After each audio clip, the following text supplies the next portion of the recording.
నా పేరు ధరావత్ వీరన్న, నా భార్య పేరు ధరావత్ సంజన. మేము గత 15 సంవత్సరాల నుండి ఈ వ్యవసాయ భూమిలో సాగు చేసుకుంటూ వస్తున్నాము. గత 4 సంవత్సరాల నుండి ఈ ఇటుక భట్టి అప్పారావు వల్ల ఆ దుమ్ము ధూళి అనుమతి లేని ఇటుక భట్టీల వల్ల మా పంట మొత్తం వ్యర్థమవుతున్నది.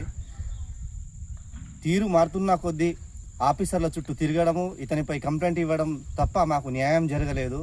ఈ దుమ్ము ధూళి తట్టుకోలేక మేము పామాయిల్ మొక్కలు నాటాలని డిసైడ్ అయ్యి పామాయిల్ మొక్కలు వేసాము. వేసిన క్రమంలో 16వ తారీఖు 7వ నెల 2026 బుధవారం నాడు మేము పామాయిల్ మొక్కలు నాటాము. అయినా అధికారులు ఎటువంటి సంబంధిత వ్యక్తిపై ఎటువంటి కేసు నమోదు చేయలేదు. 170 యాక్ట్లో నాలా యాక్ట్ ప్రకారం ఇక్కడ ఎటువంటి ఇటుక భట్టీలు నిర్వహించవద్దు,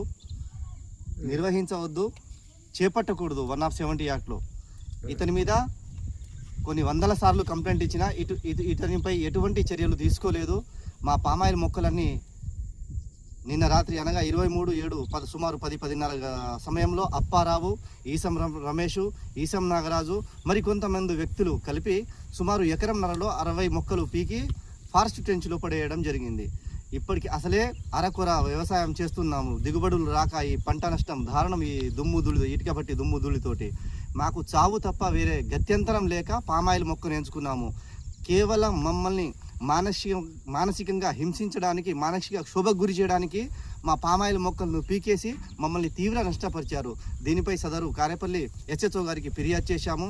ఫిర్యాదు చేసి మాకు న్యాయం చేయాలనేసి కోరుకుంటున్నాము.